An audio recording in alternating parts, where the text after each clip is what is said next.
साथियों, NCERT series में आपका स्वागत है। आज हम लोग क्लास 6 का chapter major domains of the earth का सेकेंड पार्ट जो है वो डिस्कस करेंगे।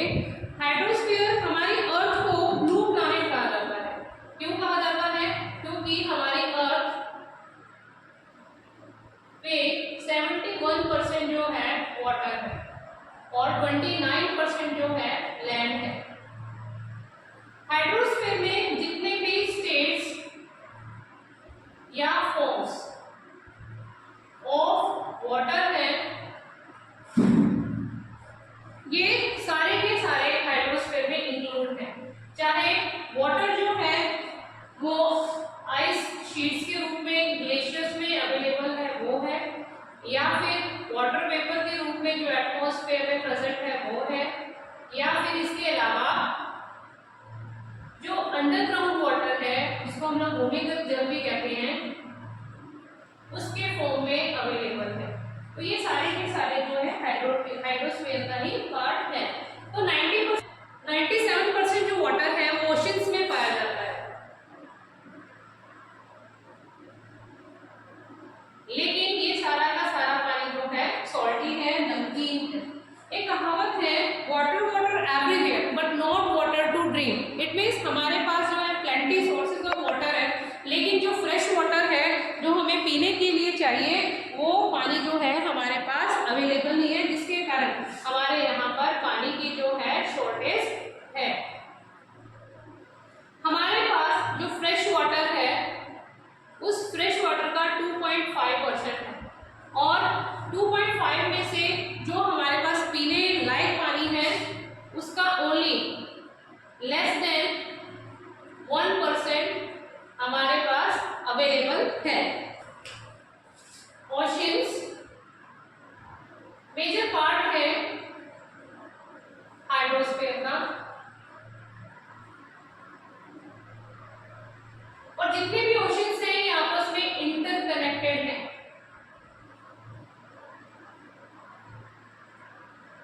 और इसके अलावा जो मूवमेंट्स होती है ओशंस के वाटर की,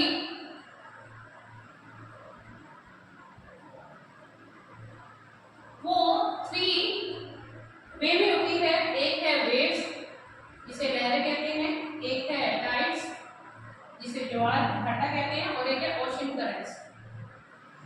इस प्रकार से 3 वे हैं जिससे क्या है ओशन वाटर की मूवमेंट्स होती है। अगर हम लोग अर्थ की बात करते हैं, हमारी अर्थ पे 5 मेजर ओशियंस हैं जिनके बारे में आगे हम लोग डिस्कस करते हैं। वन इज पैसिफिक ओशन जिसको प्रशांत महासागर कहा जाता है हिंदी में। Second one is Atlantic ocean,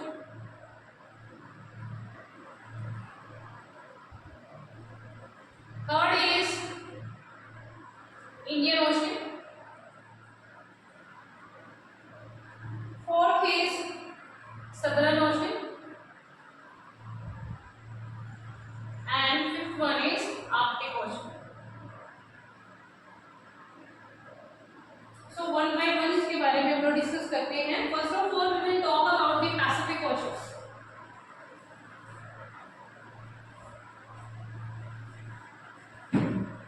Pacific Ocean यानी कि प्रशांत महासागर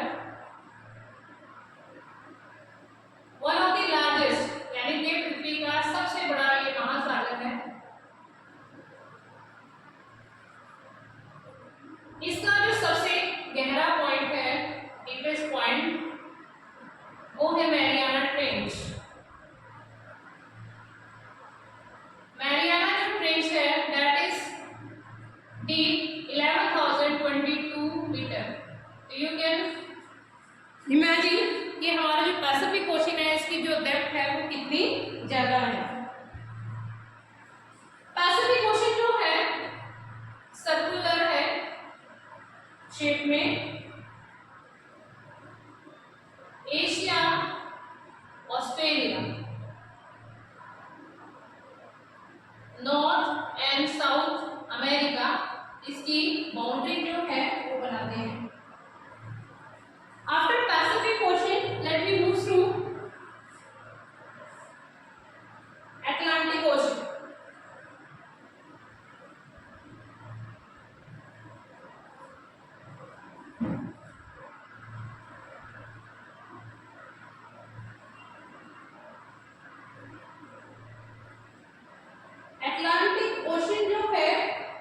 दैट इज सेकेंड लार्जेस्ट यानी कि दूसरे नंबर पे है। अगर हम लोग इसकी विस्तार की बात करते हैं तो ये सेकेंड लार्जेस्ट ओशन है हमारी अर्थ का, और ये एस की शेप में है। इसकी एक तरफ तो नॉर्थ अमेरिका लाई करता है और साउथ अमेरिका लाई करता है, और एक तरफ यूरोप एंड अफ्रीका ये लाई करते हैं। यूरोप एंड अफ्रीका जो है लाई करते हैं। और एक और इसकी इंटरेस्टिंग बात है कि अटलांटिक जो ओशन है इसकी जो कोस्ट लाइन है that is not continue, it is irregular, जिसे इंडेंटेड कहा जाता है। जो इंडेंटेड कोस्ट लाइन होती है उसकी एक बहुत ही इंपॉर्टेंट बात होती है कि ये एक तरह से जो नेचुरल हार्बर्स होते हैं जहां पर पोर्ट्स वगैरह जो है रुक सकते हैं, जिन्हें बंदरगाह कहते हैं, तो उसके लिए ये आइडल जो है लोकेशन होती है। और अगर हम लोग कमर्शियल वे में देखें, व्यापारिक दृष्टि से देखें, तो अटलांटिक ओशन जो है सबसे ज्यादा बिजिएस्ट ओशन है। एक और इंटरेस्टिंग बात है कि इंडियन जो ओशन है ये एक लौता एक ऐसा ओशन है जिसका नाम हमारे देश इंडिया के ऊपर रखा गया है, और ये ट्रायंगुलर शेप में है, त्रिकोणाकार में। नॉर्थ में इसके एशिया है, वेस्ट में अफ्रीका है, और ईस्ट में जो है इसके ऑस्ट्रेलिया लाई, एशिया लाई करता है, वेस्ट में अफ्रीका लाई करता है, और अगर हम लोग ईस्ट की बात करते हैं तो ऑस्ट्रेलिया जो है वहां पे लाई करता है। Next is southern ocean. जो सदर्न ओशन है ये जो अंटार्कटिका है, अंटार्कटिका कॉन्टिनेंट है, उसके चारों तरफ सदर्न ओशन है, और यह है नॉर्थ की तरफ 60 डिग्री साउथ लैटिट्यूड पे विस्तारित है। 60 डिग्री साउथ लैटिट्यूड पे एक्सटेंडेड है ये, यानी कि विस्तृत है। Next one is Arctic ocean.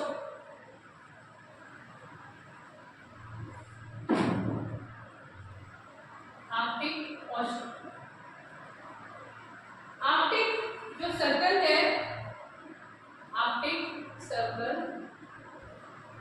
Arctic circle, Arctic ocean Arctic circle के जो है चारों तरफ है, और इसके अलावा नॉर्थ पोल जो है वो इसके सेंटर में है। आर्कटिक जो ओशन है वो पैसिफिक ओशन के साथ एक नैरो जोन से कनेक्टेड है जिसका नाम बेरिंग स्ट्रेट है। बेरिंग स्ट्रेट मैंने आपको बताया था कि एक भूमि का वह भाग है जो बड़े दो भूखंडों को आपस में जोड़ती है। नॉर्थ अमेरिका और यूरोप, इसका जो नदरन पार्ट है वो आर्कटिक ओशन के साथ टच करता है। नेक्स्ट जो डोमेन है हमारी अर्थ का दैट इज एटमॉस्फेयर। एटमॉस्फेयर जो है एक थिन लेयर है गैस की, लेयर ऑफ गैस है ये। और अगर हम लोग इसकी हाइट की बात करते हैं तो ये अर्थ के सरफेस से ऊपर की तरफ अगर हम लोग जाते हैं, फॉर इंस्टेंस ये अर्थ का सरफेस है, अर्थ की सरफेस से ऊपर ये 6 किलोमीटर की हाइट तक जो है फैली हुई है। एटमॉस्फेयर की डिफरेंट लेयर्स हैं, troposphere, stratosphere, mesosphere, exosphere, ionosphere. तो इस प्रकार से यहाँ पे ऊंचाई के साथ जो है टेम्परेचर जो है डाउन हो जाता है और फिर कभी कभी ऊंचाई के साथ जो है टेम्परेचर बढ़ जाता है। एटमॉस्फेयर जो है डिफरेंट गैसेस का कंपोजिशन है। For instance nitrogen 78%। इसके अलावा ऑक्सीजन क्या है 21%। और इसके अलावा कार्बन डाइऑक्साइड जो है, आर्गन, नियॉन, तो डिफरेंट टाइप की जो गैसेस हैं that is also present in the atmosphere. और अगर हम ऑक्सीजन की बात करते हैं तो ऑक्सीजन जो है वो ब्रीथ गैस है और ये हमारे अर्थ के ऊपर लाइफ को सपोर्ट करती है। और नाइट्रोजन जो है जितने भी लिविंग ऑर्गेनिजम्स हैं उनके ग्रोथ के लिए काफ़ी ज़्यादा इम्पॉर्टेंट है। जो डेंसिटी है हमारी एटमॉस्फेयर की वेरियस जगह पे डिफरेंट हाइट पे डिफरेंट होती है। डेंसिटी जो है एटमॉस्फेयर की जो डेंसिटीज है वो हाइट के अकॉर्डिंग जो है वेरी करती है। फॉर इंस्टेंस अगर सी लेवल की हम लोग बात करते हैं तो सी लेवल पे हमारी एटमॉस्फेयर की जो डेंसिटी होती है वो हाई होती है, मैक्सिमम होती है। और जैसे ही सी लेवल से ऊपर की तरफ जाते हैं तो डेंसिटी में क्या है कमी देखने को मिलती है। आपने देखा होगा कि क्लाइंटस जो है जैसे ही वो ऊंचाई पे जाती हैं तो उनको सांस की दिक्कत आती है, इसीलिए उनको अपने साथ ऑक्सीजन सिलेंडर जो है कैरी करना पड़ता है क्योंकि वहां पर ऑक्सीजन की कमी हो जाती है और टेम्परेचर की भी कमी हो जाती है।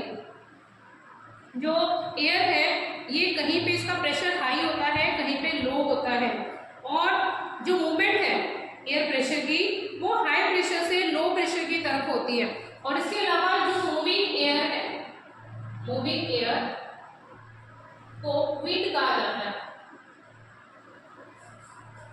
सो लास्ट जो डोमेन ऑफ द अर्थ है दैट इज बायोस्फीयर। बायोस्फीयर पे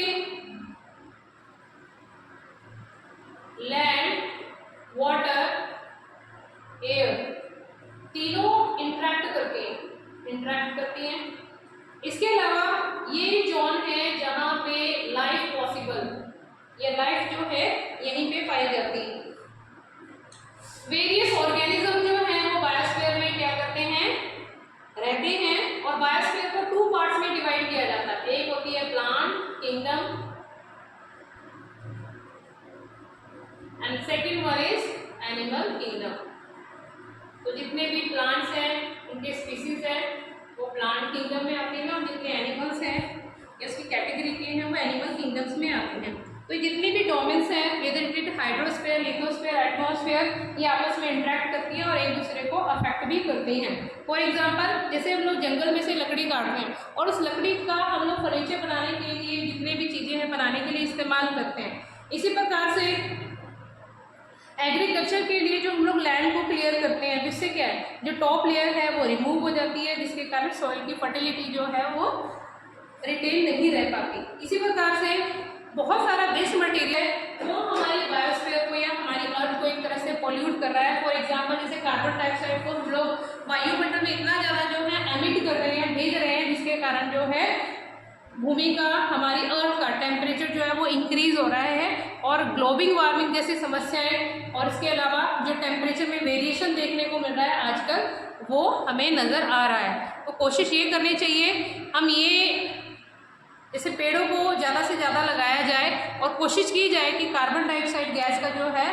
कम से कम एमिशन हो एटमॉस्फेयर में। और इसके अलावा वो सारे मीन्स हम लोग एडॉप्ट करें जिससे हमारी अर्थ जो है वो हमारे लिए इसी प्रकार से एक लाइफ सपोर्टिंग जो प्लानट है वो बना रहे। Thank you. ये था chapter number 5 major domains of the earth. Next video के साथ फिर मिलेंगे। आप सभी का वीडियो देखने के लिए धन्यवाद।